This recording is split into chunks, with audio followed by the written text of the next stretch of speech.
Salam saudara sekalian, selamat pagi. Masih berkaitan dengan video fungsi-fungsi kepemimpinan manajerial. Pada kali ini kita akan mencoba melihat sedikit lebih mendetail mengenai hal itu. Apa saja yang dikaitkan dengan fungsi-fungsi kepemimpinan manajerial itu. Nah, saudara sekalian yang terkasih, sebetulnya sekali lagi kita bisa diingatkan bahwa kepemimpinan di dalam konsep pemikiran modern itu adalah sangat dikaitkan dengan pengelolaan atau manajemen. Nah, itulah sebabnya sangat penting kita memahami aspek-aspek yang terdapat di dalam kepemimpinan manajerial itu. Ada beberapa fungsi kepemimpinan manajerial yang penting untuk kita kaji bersama di dalam usaha kita untuk melakukan pengelolaan terhadap organisasi dimanapun nanti kita akan dipercaya untuk mengelola itu. Nah, saudara sekalian, setidaknya ada 4 fungsi yang dikaitkan dengan kepemimpinan manajerial itu. Ada 4 fungsi kepemimpinan manajemen. Fungsi yang pertama itu adalah fungsi koordinasi. Fungsi pertama adalah fungsi koordinasi. Fungsi yang kedua adalah fungsi perencanaan. Kedua adalah fungsi perencanaan. Dan fungsi yang ketiga adalah fungsi pengorganisasian. Fungsi pengorganisasian. Dan yang keempat adalah fungsi pengawasan. Fungsi pengawasan atau supervisi. Nah, saudara sekalian, mari kita melihat fungsi-fungsi ini satu persatu. Aspek-aspek fungsional dari kepemimpinan manajerial ini satu persatu, dimulai dengan fungsi koordinasi. Nah, sebetulnya saudara sekalian, koordinasi itu dipahami sebagai apa? Apa sebetulnya yang dimaksud dengan koordinasi itu sendiri? Koordinasi secara sederhana, secara singkat bisa dideskripsikan sebagai hal untuk memadukan dan menggalang kegiatan bersama. Ya. Kegiatan untuk memadukan dan menggalang kegiatan bersama dalam kerangka dan sistem organisasi. Dalam kerangka dan sistem organisasi dengan mengurangi dan mencegah tumpang tindih tugas. Dengan mengurangi dan mencegah tumpang tindih tugas dan upaya bersama atau upaya kelompok secara bersama untuk mencapai tujuan organisasi. Nah, itu kira-kira deskripsi singkat yang dikaitkan dengan apa pengertian koordinasi itu. Jadi mengkoordinir bisa diartikan yang pertama itu berkaitan dengan tindakan untuk memadukan dan menggalang kegiatan bersama. Ya. Kegiatan bersama yang dipadukan ya, di dalam konteks kerangka atau sistem organisasi yang telah ditetapkan. Ya. Jadi ada kerangka, ada sistem organisasi yang disetujui bersama dan bagaimana seluruh organ itu dikoordinir sedemikian rupa sehingga mereka menjadi padu dan menjadi satu dan digalang untuk satu kegiatan tertentu, untuk satu tujuan tertentu. Demikian juga mengkoordinir itu berarti juga sebuah usaha untuk mengatasi adanya apa yang disebut sebagai tumpang tindih tugas. Usaha untuk mencegah, usaha untuk mengurangi tumpang tindih tugas. Sehingga seluruh organ itu bekerja bersama di dalam sistem yang organisasi yang satu, bekerja secara terpadu, dan bagaimana kelompok itu secara bersama mencapai tujuan organisasi. Nah, itu kira-kira saudara sekalian pengertian sederhana dari koordinasi itu. Jadi aspek pertama itu menjadi penting. Bagaimana proses kepemimpinan itu diwujudkan, salah satu aspek yang penting ialah memimpin itu berarti memfungsikan fungsi organisasi atau menjalankan fungsi organisasi itu. Nah, saudara sekalian, kira-kira hal apa saja yang perlu diperhatikan di dalam usaha mengkoordinir itu? Kira-kira hal apa saja yang dibutuhkan untuk melakukan sebuah pengelolaan koordinasi itu? Ada 3 hal yang perlu dilakukan di dalam melaksanakan atau mewujudkan pengelolaan yang disebut pengelolaan koordinatif itu. Yang pertama, pemimpin bertanggung jawab untuk menjelaskan sasaran-sasaran yang akan dicapai. Itu yang pertama. Pemimpin bertanggung jawab untuk menjelaskan secara jelas, secara jernih, secara clear sasaran-sasaran yang akan dicapai oleh organisasi itu. Oleh karena pada waktu sasaran organisasi itu sudah dijelaskan dengan jelas dan sasaran organisasi itu menjadi jelas bagi seluruh organ organisasi dari mulai pucuk pimpinan sampai bawahan paling bawah, maka berikutnya itu ialah pemimpin bertanggung jawab untuk menyampaikan hal-hal apa saja yang diharuskan atau yang diharapkan, ya, hal apa saja yang diharapkan terjadi di dalam mekanisme kerja itu. Tujuan yang mau dicapai jelas. Oleh karena tujuannya jelas, maka harapan dari kerjanya juga jelas bagi semua organ, ya. Itu yang kedua. Terus tugas yang ketiga dari pemimpin itu ialah menciptakan iklim kerja. Ya. Menciptakan iklim kerja yang mendukung pencapaian tujuan itu. Jadi ini adalah aspek pertama yang penting dalam mengkoordinasi. Pemimpin bertanggung jawab yang pertama itu menjelaskan secara jelas, ya, sasaran yang akan dicapai organisasi. Yang kedua, pemimpin bertanggung jawab untuk menjelaskan apa yang diharapkan harus terjadi di dalam dinamika organisasi itu untuk mencapai tujuan itu. Nah, itu etos kerja. Apa yang diharapkan atau pola perilaku berorganisasi apa yang diharapkan untuk pencapaian tujuan itu. Dan yang ketiga itu pemimpin bertanggung jawab untuk menciptakan iklim suasana kerja, iklim kerja, suasana kerja. Ya, pada umumnya kalau di konteks organisasi Kristen kita selalu menempatkan iklim kerja kasih misalnya, ya. Bagaimana prinsip-prinsip kasih itu diwujudkan secara konkret di dalam dinamika berorganisasi. Nah, itu adalah hal penting yang pertama yang harus dilakukan oleh seorang pemimpin di dalam konteks melakukan tugas koordinasi tadi.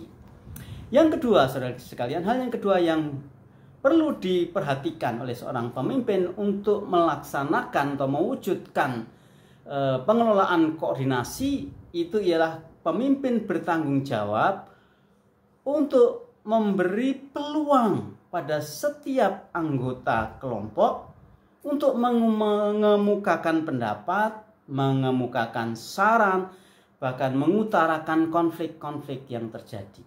Ya. Jadi tugas koordinasi yang kedua itu artinya pemimpin bertanggung jawab untuk menciptakan suasana di mana setiap organ organisasi ya itu dengan leluasa bisa mengemukakan pendapatnya, ya, mengemukakan pikirannya, mengemukakan ide-idenya. Juga mereka bebas untuk menyampaikan saran-sarannya. Dan di sini betul-betul dibutuhkan suasana penerimaan yang tulus ya, dari pemimpin untuk mendengarkan saran dari anak buahnya. Dan yang ketiga, juga kesediaan untuk mendengar apabila anggota itu mengalami konflik-konflik di dalam pelaksanaan tugas itu. Ya, konflik bisa berarti juga mungkin kekurang fahaman terhadap tugas itu, atau mungkin juga kesulitan-kesulitan yang disebabkan antara ketidakseimbangan antara tugas dan kemampuan dan sebagainya. Atau juga sebaliknya, mungkin ketidakseimbangan antara kemampuan yang terlalu besar dan tugas yang terlalu ringan. Sehingga ada istilah itu, kalau di dalam kehidupan sehari-hari itu ada istilah makan gaji buta. Makan gaji buta itu sebetulnya juga bukan berarti positif, karena orang makan gaji buta itu tertekan ya. Dia terima gaji cukup, tapi dia tidak melakukan apa-apa untuk organisasi. Itu juga bisa menjadi sebuah konflik. Intinya seperti itu. Tugas yang terlalu besar, tanggung jawab terlalu besar dengan kapasitas yang tidak memadai, atau sebaliknya, kapasitas yang besar dengan tanggung jawab yang terlalu ringan. Itu juga bisa terjadi konflik. Itu adalah hal yang kedua yang penting di dalam mewujudkan namanya itu pengelolaan koordinasi itu. Hal yang penting yang ketiga dalam hal melaksanakan atau mewujudkan koordinasi, yaitu pemimpin bertanggung jawab untuk memadukan semua usaha setiap anggota ke dalam unit-unit kerja di dalam kerangka organisasi yang utuh itu ya. Nah, ini ada beberapa hal yang penting sekali. Pemimpin bertanggung jawab untuk namanya itu mengelompokkan organ organisasi dalam unit-unit kerja sesuai dengan kapasitas dan bidangnya. Ya, pemimpin memiliki kemampuan untuk melakukan divisi-divisi kerja, ya, di dalam satu konteks organisasi yang utuh. Ya, sekali lagi ada banyak contoh sangat sederhana yang gamblang, ya, mengenai unit-unit kerja ini. Contohnya, bagaimana tujuan itu dikoordinir sedemikian rupa. Kita kembali kepada Alkitab, saudara sekalian. Kisah mengenai seorang yang lumpuh. Di dalam kisah di mana pada waktu itu Tuhan Yesus berada di sebuah rumah, dan rumah itu penuh dengan orang yang ingin mendengar ajaran Tuhan Yesus. Di luar ada seorang yang lumpuh, dan orang lumpuh itu sangat rindu untuk mengalami jamahan Tuhan Yesus. Tapi bagaimana mungkin dia orang lumpuh ini, ada begitu banyak orang di dalam rumah, bahkan di luar rumah, berjalan saja tidak bisa. Lalu kita melihat di situ ada namanya itu perwujudan koordinasi itu. Ya, tujuannya jelas. Tujuannya itu ialah bagaimana si lumpuh itu bisa sampai di depan Tuhan Yesus. Itu tujuannya jelas. Ya. Yang diharapkan apa? Tentu yang diharapkan ialah bagaimana ada sebuah kerja bersama untuk memungkinkan adanya gerakan bagi si lumpuh itu untuk dibawa ke hadapan Tuhan Yesus. Itu adalah harapan. Lalu di situ terjadi divisi-divisi. Ya, ada divisi. Ada sarana, ada prasarana. Ya, ada sarana hidup, ada sarana mati. Sarana matinya apa? Sarana matinya itu adalah tandu. Sarana hidupnya, ya, tandu itu membutuhkan 4 orang. Ya, di situ ada divisi. Ya. 4 orang itu tidak mengangkat di posisi yang sama. Misalnya di depan ujung kiri saja, saudara bisa bayangkan. Kalau tandu dengan 4 ujung, ya 4-4-nya, ke-4 orangnya itu semua itu ngangkat yang ujung sebelah kiri depan, ya bisa bayangkan ya, pasti akan terpelanting gelundung gitu ya, orang sakit ya. Tentu ini ada divisi. Ada orang yang ditempatkan di depan kanan 1, ya, depan kiri 1, belakang kanan 1, belakang kiri 1. Ada divisi. Kanan, depan tugasnya apa? Kanan kiri tugasnya apa? Belakang kanan tugasnya apa? Belakang kiri tugasnya apa? Mereka harus melakukan itu di dalam kekompakan, ya, di dalam koordinasi yang baik. Ya. Kapan mereka mengangkat si orang lumpuh ini? Ya. Kapan mereka mulai berjalan? Bagaimana mereka mengatur langkahnya? Setelah sampai di rumah itu mereka menghadapi begitu banyak orang di dalam di luar. Mereka harus mengkoordinir. Harus apa gitu ya. Oh, kita mesti harus naik ke atas atap. Ya. Siapa yang naik dulu dan sebagainya. Ya. Dan semua itu diatur sedemikian rupa, dikoordinir sedemikian rupa. Itulah yang dimaksud sebagai tugas untuk memadukan divisi-divisi kerja itu. Nah, itu adalah bagian yang ketiga yang penting di dalam tugas pengelolaan, koordinasi atau fungsi koordinasi dalam kepemimpinan itu sendiri. Ya, itu bagian yang pertama, saudara sekalian, bahwa fungsi kepemimpinan manajerial itu yang pertama itu berkaitan dengan fungsi koordinasi, fungsi koordinatif. Dalam hal ini seorang pemimpin adalah seorang koordinator dia. Seorang pemimpin bukan seorang diktator. Nah, ini penting sekali. Seorang pemimpin adalah seorang koordinator. Dia mengkoordinir semua, dia menganalisa semua, dia punya kemampuan untuk melakukan sebuah keputusan kerja, pembagian kerja, pertimbangan orang dan sebagainya. Dia mampu untuk mengkondisikan suasana kerja bersama, situasi kerja yang bersama. Ya. Itu adalah tugas koordinatif, ya, sebagai aspek yang pertama yang sangat penting di dalam fungsi kepemimpinan manajemen atau manajerial, yaitu fungsi koordinasi. Fungsi yang kedua, saudara sekalian, itu selain pemimpin sebagai seorang koordinator, fungsi yang kedua di dalam fungsi kepemimpinan manajerial ialah fungsi perencanaan. Yang pertama, the leader is koordinator. Yang kedua, the leader is planner, gitu ya. Perencananya, merencanakan. Nah, ini sangat penting, saudara sekalian. Nah, perencanaan itu ternyata sangat penting di dalam tugas panggilan manajemen itu ya, pengelolaan itu. Ada banyak pandangan yang bisa menolong kita. Misalnya seorang ahli perang kuno, ya, Tiongkok, ya.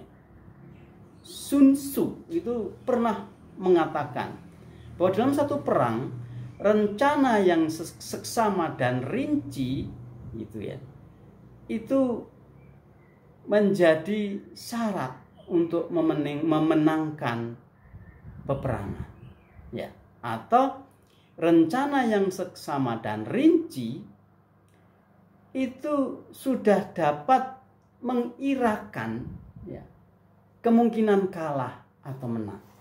Jadi pada waktu seseorang memiliki perencanaan, ya, perencanaan itu sebetulnya sudah bisa menggambarkan, mengirakan apakah pekerjaan ini akan sukses atau tidak. Nah, ini berarti menjadi sangat penting di dalam hidup kita, baik secara pribadi maupun secara komunitas. Ya, bahwa perencanaan itu sesuatu yang sangat-sangat penting. Saudara sekalian, kita harus terus belajar untuk merencanakan kerja dan merangkumnya menjadi sebuah pemikiran yang utuh itu. Ya, belajar untuk merencanakan kerja dan merangkumnya. Sehingga akhirnya setiap kita itu sudah memiliki gambaran yang begitu jelas di dalam benak kita itu mengenai apa saja yang akan kita kerjakan dan lakukan. Dan kalau kita melakukan itu dengan baik, kita akan diyakinkan ya berhasil dalam pekerjaan itu.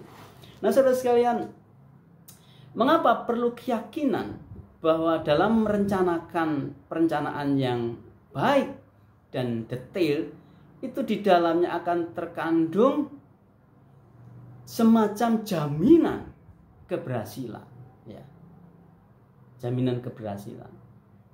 Tentu ini menjadi sangat penting karena kalau kita tidak punya keyakinan itu, tidak mungkin kita akan memiliki kemauan yang keras untuk merencanakan dan memikirkan secara matang program-program kerja kita.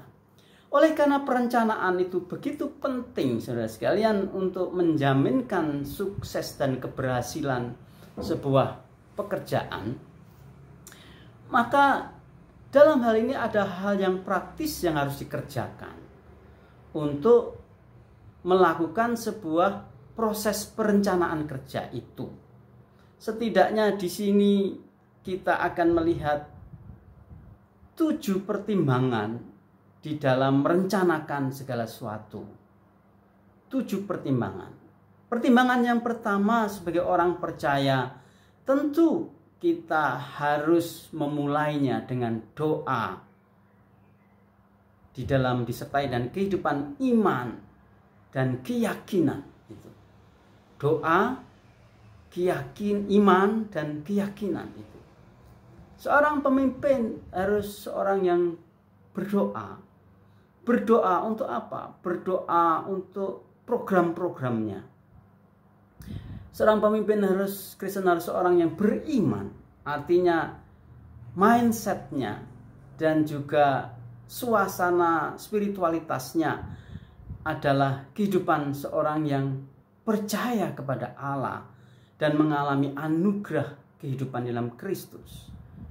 Dan kesemuanya itu akan membangun tekad, ya, kemauan yang kuat untuk bisa mencapai tujuan pekerjaan itu.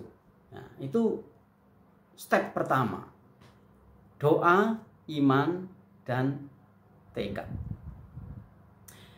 Step yang kedua yang penting itu ialah memikirkan yang dikaitkan dengan menaksir hari esok. Maksudnya apa? Kalau kita sudah mulai untuk memasuki sebuah perencanaan, kita mulai berpikir bagaimana keadaan hari esok itu. Hari esoknya siapa? Ya tergantung siapa yang kita kelola. Misalnya kita mengelola sebuah organisasi, maka kita harus bisa menaksir apa yang akan terjadi hari esok terhadap organisasi kita. Misalnya seorang pemimpin punya pandangan yang jauh sekali ke depan dan bisa menaksirkan kira-kira di dalam jangka 10 tahun misalnya ya, organisasi saya ini akan menjadi seperti ini. Ya. Misal contoh sederhana. Misalnya dalam jangka 10 tahun saya menaksirkan bahwa luas areal lembaga ini akan bertambah, misalnya 1000 meter persegi. Nah itu menaksir hari esok, ya. Nah, saudara, berkaitan dengan hal ini di dalam ilmu manajemen itu kita menemukan hal yang menarik di sini. Menaksir hari esok itu apa? Menaksir hari esok itu bisa dipahami sebagai hal menciptakan hari esok pada hari ini. Menciptakan hari esok pada hari ini, gitu ya. Jadi misalnya kalau saudara sedang kuliah, ambil jurusan pendidikan Kristen, gitu ya. Dan sekarang masih kuliah, ya. Maka saudara sudah bisa menaksir hari esok itu. Ini tahun 2020, maka tahun 2025 saya akan menjadi seorang guru SMA, misalnya negeri, guru agama SMA negeri. Jadi kita sudah menciptakan bagi diri kita sendiri, ya, sebagai guru agama negeri di tahun 2025 sekarang, di tahun 2020. Mengapa? Sebenarnya ada satu prinsip bahwa segala sesuatu di dunia ini diciptakan 2 kali. Segala sesuatu dimulai di dalam mind kita, dalam pikiran kita. Lalu pikiran kita itu menggerakkan action kita. Dua-duanya sangat dibutuhkan dan harus ada. Yang pertama itu mind, pikiran-pikiran. Ya. Yang pertama itu adalah gagasan-gagasan, harapan-harapan. Yang kedua itu action, tindakan-tindakan. Ya. Orang menggambarkan seperti seseorang yang sedang naik helikopter, saudara-saudaranya. Sedang naik helikopter, dia harus ke helipadnya dan masuk ke helikopter itu, dan helikopter mulai terbang, ya, naik ke atas di langit, dan kita di sana kita memperoleh pandangan-pandangan yang luas sekali, ya, impian-impian yang luas sekali. Nah, itu. Ya, tapi jangan lupa turun lagi, ya, karena tidak boleh terus di atas awan-awan. Ya.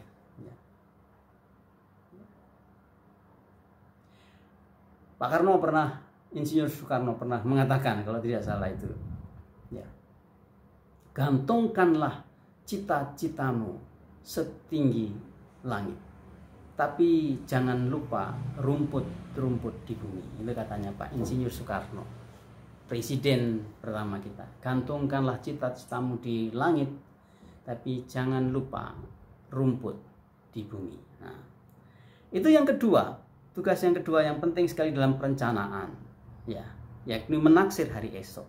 Yang ketiga, dalam mewujudkan perencanaan itu ialah membuat tujuan dan target. Tujuan dan target. Tuliskanlah mimpi kita dan buatlah tujuan dan target. Kita sudah belajar mengenai pokok-pokok mengenai SMART dan SWOT. Nah, kita pergunakan SMART itu, atau kita kita lakukan prinsip-prinsip SMART itu, dan kita juga terapkan SWOT-nya. Nah, itu kita sudah bahas. Yang keempat itu membuat dan memuat policy. Policy itu apa? Policy itu ketentuan kerja. Ya, ketentuan kerja itu policy. Di mana ketentuan kerja itu berupa seperangkat aturan-aturan, peraturan-peraturan yang dibuat untuk mengkondisikan organisasi itu menjalankan, ya, perilaku organisasi yang produktif dan proaktif untuk pencapaian tujuan. Itu policy. Policy itu ketentuan kerja, gitu ya. Ditulis dengan jelas, ya. Tugas job description dari pimpinan itu apa, job description dari wakil ketua apa, sekretaris apa, dan sebagainya. Job description dari ketua di divisi itu apa, macam-macam. Job description dari satpam itu apa, job description dari OB itu apa. Itu job description harus ditulis di situ. Mengapa ini penting? Karena job description ini akan menjadi tuntunan untuk kerja setiap organ.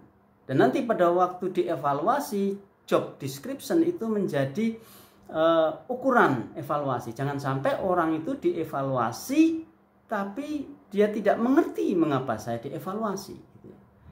Atau orang dievaluasi tapi sebelumnya tidak diberikan ketentuan kerja, policy. Itu tidak mungkin. Dan ini sebuah kesalahan.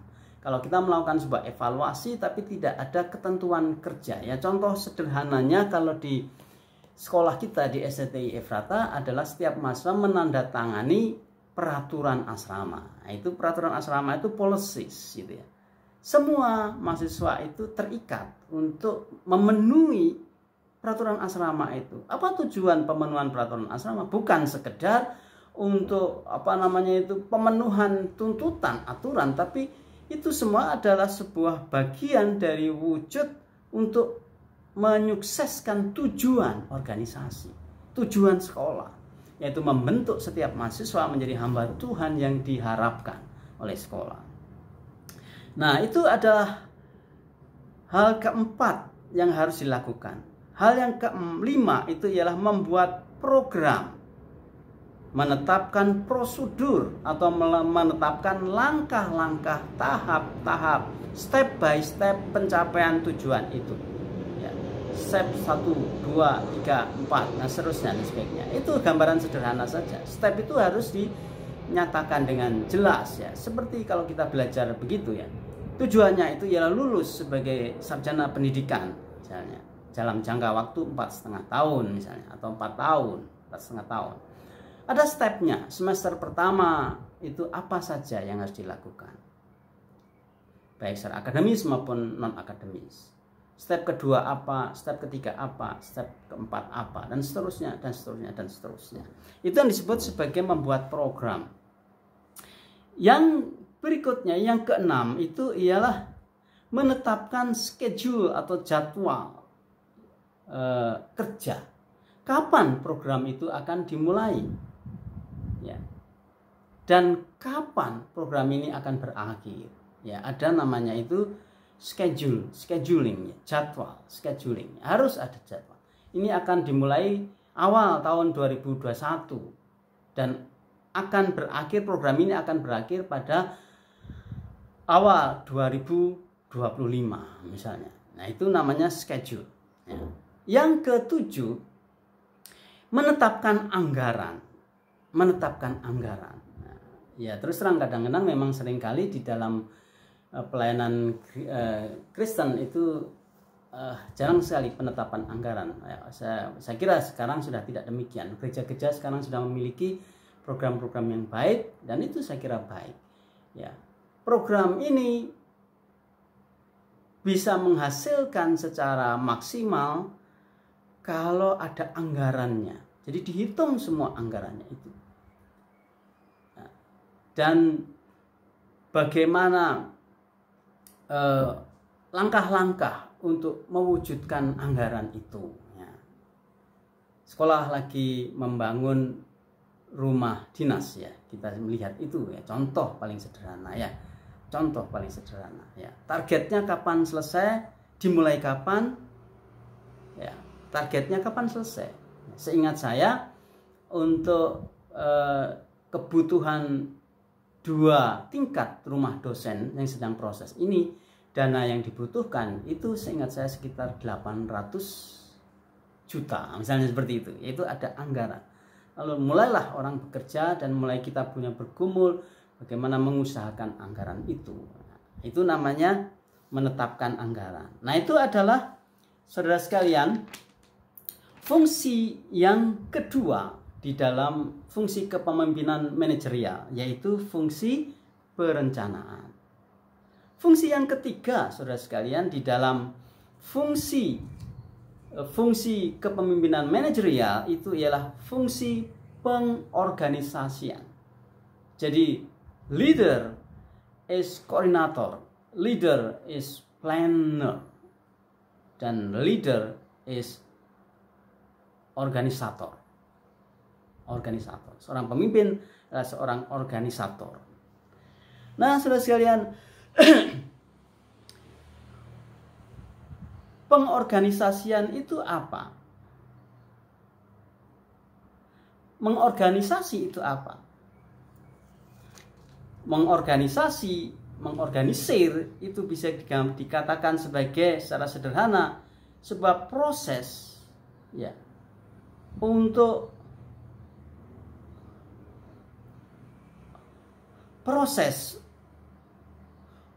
mengelola setiap organ organisasi dalam sebuah struktur organisasi yang jelas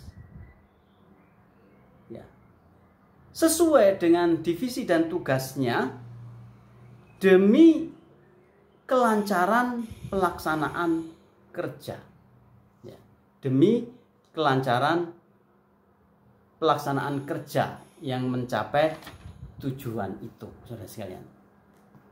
Nah, mengorganisir itu artinya ialah bagaimana seorang pemimpin atau organisasi itu memiliki pengelolaan yang baik, yang jelas dan sebagainya.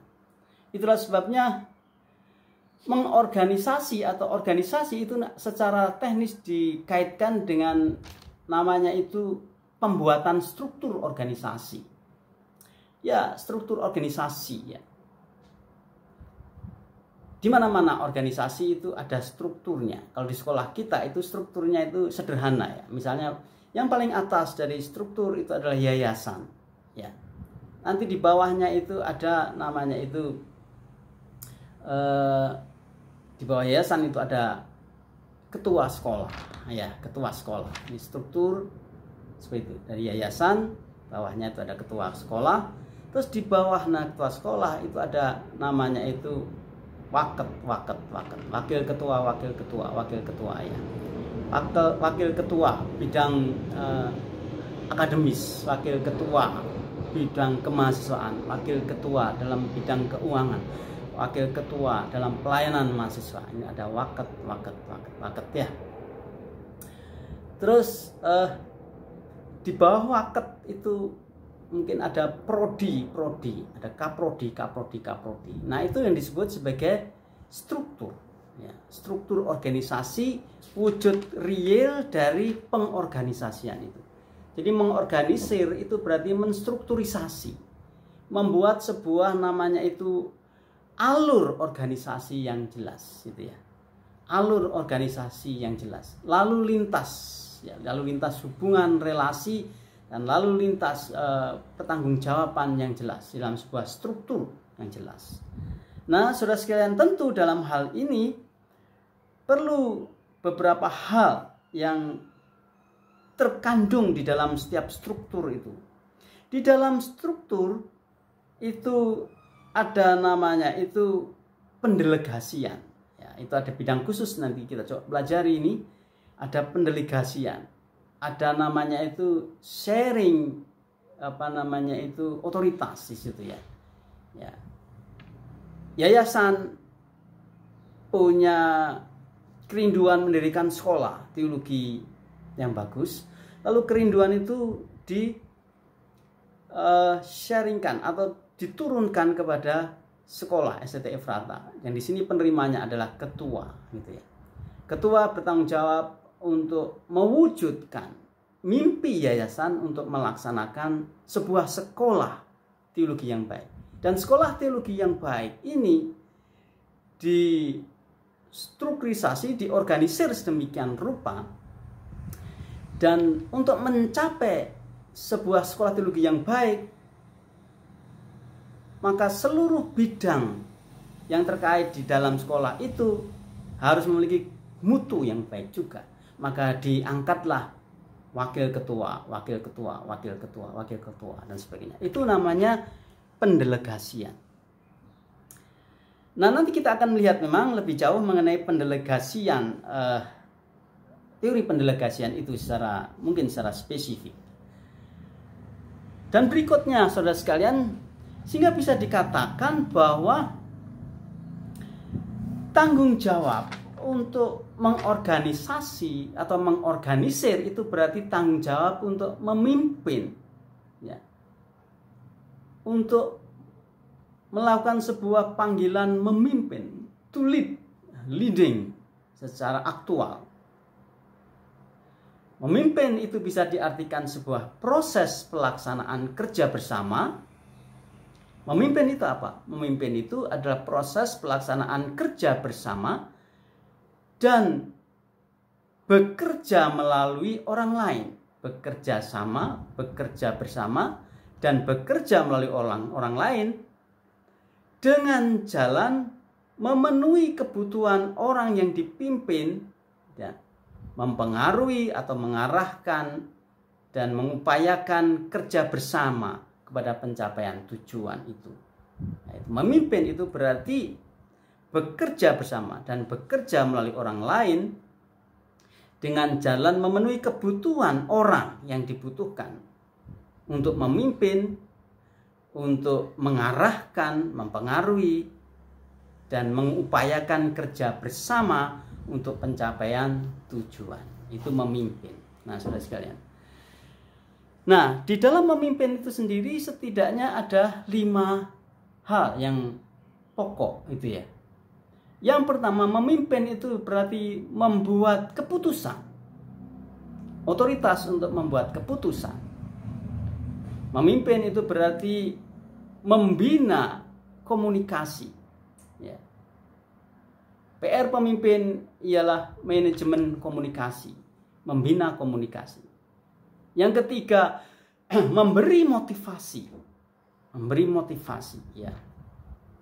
Seorang pemimpin tidak boleh kelihatan putus asa di depan anggotanya. Itu tidak bersifat memotivasi. Dan berikutnya, seorang pemimpin memilih orang yang tepat untuk bidang yang tepat.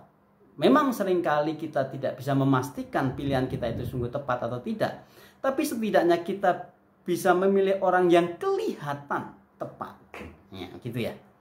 Milih orang yang tepat. Yang terakhir itu mengembangkan orang, ya, yang mendapatkan atau yang diberi tugas delegasi itu. Mengembangkan kemampuannya. Sehingga penerima delegasi itu akan lebih mampu untuk melaksanakan tugasnya. Nah, itu adalah fungsi yang ketiga. Fungsi yang keempat di dalam tugas manajemen, kepemimpinan manajemen itu adalah mengawasi atau supervisi. Ya. Mengawasi atau yang disebut sebagai supervisi. Mengawasi atau supervisi itu apa? Supervisi bisa diartikan secara sederhana tindakan pemastian untuk memberikan keyakinan apakah pelaksanaan kerja telah dilaksanakan atau terlaksana sesuai dengan rencana atau tidak. Nah, sekali lagi itu supervisi ya. Supervisi itu apa? Supervisi adalah tindakan pemastian apakah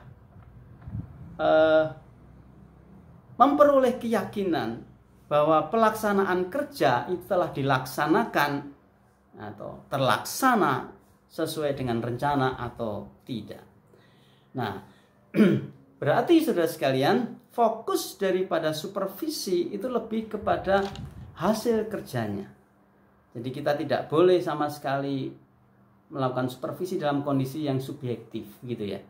Ada sentimen pribadi dan sebagainya. Kita harus empati bukan simpati ya. Ini ada yang membedakan itu. Empati itu artinya kita mencoba untuk memahami keadaan seseorang itu, tapi tidak terhanyut di dalam keadaan orang itu ya. Simpati kadang-kadang kita terhanyut di dalam persoalan orang lain sehingga akhirnya siapa yang ditolong dan siapa yang menolong menjadi tidak jelas begitu, karena semua akhirnya itu membutuhkan pertolongan, karena yang maunya menolong akhirnya karena terlalu simpatik akhirnya dia hanyut dalam keadaan orang itu. Sering terjadi seperti itu. Empati tidak demikian. Empati itu kita mengerti persoalan orang itu dan kita berusaha untuk berada dalam keadaan orang itu, tetapi kita tidak menjadi kondisi orang itu. Ya. Demikian juga supervisi itu harus dikembangkan suasana kasih dan belas kasihan. Ya. Nah, saudara sekalian, setidaknya ada 4 aspek dalam pengawasan yang penting itu ya. Yang pertama, kita harus menetapkan rambu-rambu dan standar kerja yang jelas di awal. Bagi petugas, mereka harus menerima rambu-rambu dan standar kerja. Karena itu dasar dari supervisi. Jangan pernah mensupervisi kalau tidak ada rambu dan standar kerja. Tidak ada namanya deal, kesepakatan, MOU atau apa tentang sebuah ketentuan kerja. Yang kedua itu mengukur pekerjaan, hasil kerjanya, bukan menilai orangnya, tapi mengukur pekerjaan, mengukur hasilnya, supaya kita menjadi objektif. Yang keempat, mengevaluasi pekerjaannya itu, mengevaluasi pekerjaannya, bukan mengevaluasi sifatnya ya, kecuali kalau memang itu di pelayanan gereja. Mengevaluasi pekerjaannya. Yang keempat itu mengoreksi. Mengoreksi itu biasa berarti memberi masukan. Ya. Mengoreksi juga bisa berarti memberikan rekomendasi mengenai mengenai kapasitas seseorang. Ya, mengoreksi bisa berarti memberi masukan atau bisa berarti merekomendasi.